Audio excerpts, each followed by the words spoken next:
Good morning, everyone. Welcome back to another edition of the Velvet Lounge Life. I have an announcement to make. One is people wanted a bit of a view around the property to see what I've been growing.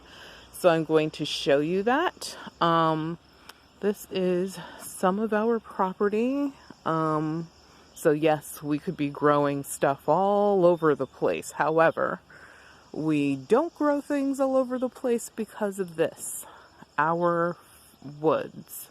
Not all of this is our woods, but it goes in, I don't know how far, it goes in pretty far.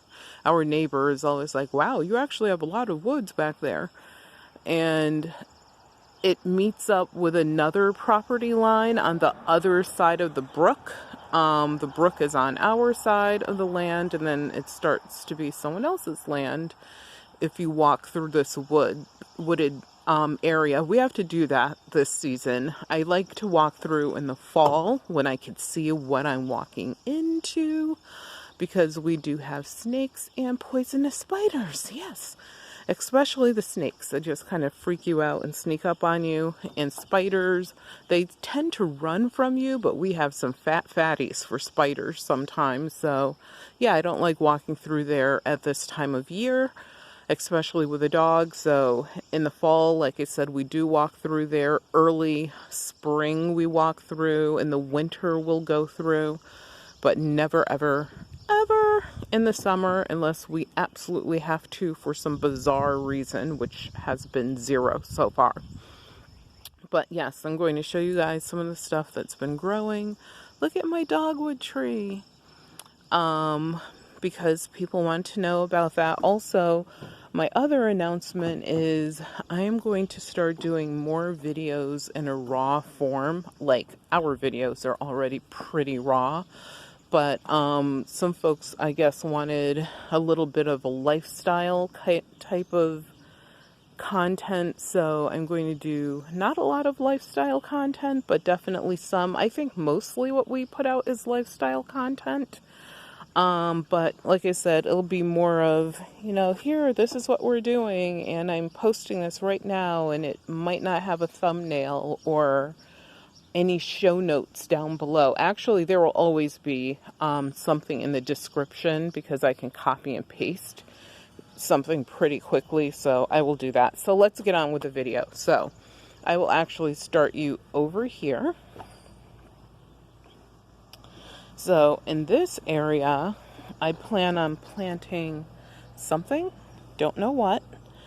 This is right off the deck, and for whatever reason, this side of the deck, we never ever plant anything. And I think it's time that we planted something. Look, my stepping stone. Something over here. And like I said, as you can see, we have stuff like land. Mostly when we built the house, we had lots of landscaping plants put in. And of course, over the years, I put more of them in. This is our daughter's tree.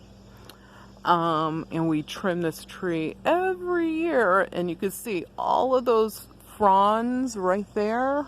All of those need to be cut off, because if they're not, then the tree will just grow super tall up to the heavens, and it will, I think these trees can get 40 feet high or something. We have a few of these on our property already, as well as all of those trees that are in our forest there. So yeah, we have to make sure we're always controlling nature a little bit.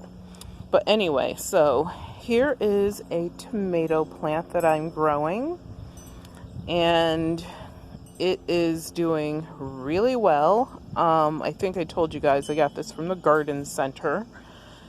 And then there's stuff that I also planted from seed, which is lots of this stuff. And as you can see, look at my bell peppers. I don't know if you could, you can see some bells there. Rocking the bells there. And this plant is loaded with bell pepper. And some of these are ready to be picked.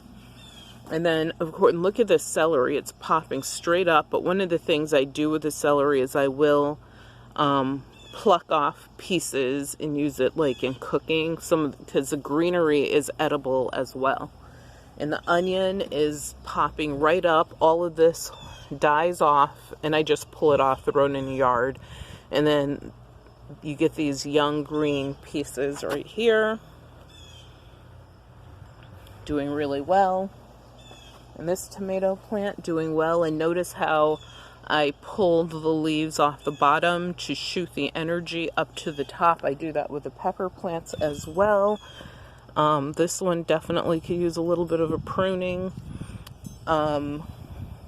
Yeah, so I do that because, like I said, you want to concentrate the energy in the plant to producing peppers. And remember, pick your peppers when they're ready, because if you do, and maybe even pick them a tiny bit early, because doing so will result in you having more peppers come out. So it's almost like a rejuvenation.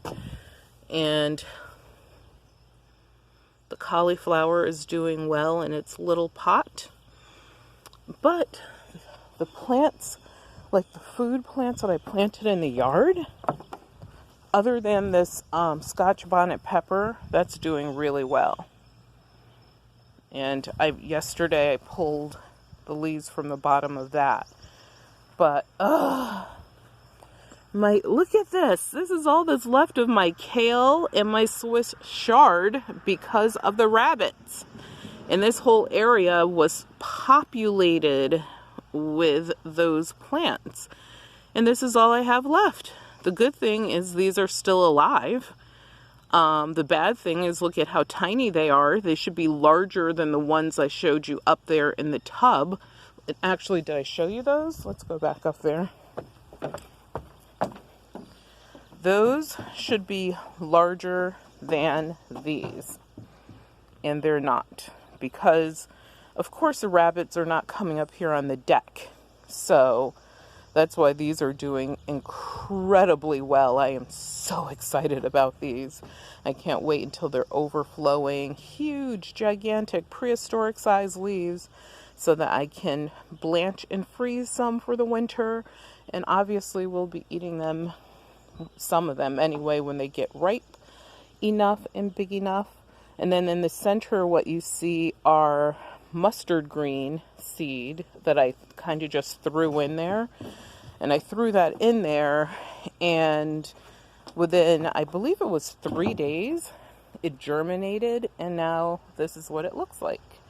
So that's a really that's a really cool thing to do if you have a little bit of space, especially if you want greens. Mustard greens are so easy to grow. You just have to have halfway decent soil, drainage. Oops, I want to show you my impatiens. Yep, big patch of impatiens. These plants are, I'm going to say these are at least maybe 8 or 9 years old, and they grow every year. You just have to make sure you weed them so that the weeds don't, or anything else that you throw in there, doesn't take over the energy. But I plan on probably planting some more, I think they're called perennials, so that I can get a different plant growing, or flower anyway, growing in when these die down. And then what I have is a cycle of one plant coming up and the other plant, hibernating, as I sort of like to call it. And you have sort of like a continuous flow of different plants coming in throughout the season. I have this giant, I think this is called amaryllis or something. And it was in the house, and it would grow every year. I put it out here to see what'll happen to it. Basically, I'm experimenting with a poor thing. I feel like it's probably completely gone, but you can see a little bit of greenery in there. So it might have a second life. And yes, more stepping stones. And this is a great idea for if you have areas that are landscaped or mulched and you don't want to just trample through and have the, mess up the landscaping, have the mulch all over the place. Add some stepping stones or even large pavers. These are heavy. These probably weigh about 15, maybe close to 18 pounds each. So when you put them down, they are not going anywhere. So that's the other tip I have, is make sure the stones are large enough and heavy enough so that when you put them down, they're not really going to move. And look at what happened to these poor collard greens. These, once again, the rabbits have been happy as little baby bunnies should be. And one thing I don't care about, honestly, is, if nature decides that, a bunny needs to be fed, it's fine. That's why when I garden, I try to use a couple different methods so that you're not disappointed. Like, for example, if I had planted everything out here in the yard, knowing that this is part of our existence is all of this land and forest and such, shame on me, because unless I fence it all off, which would be a shame and a loss, because we love all of the wildlife, you can't be mad at nature. You just can't.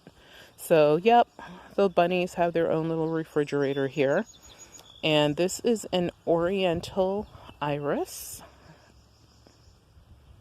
And this was actually given to my husband.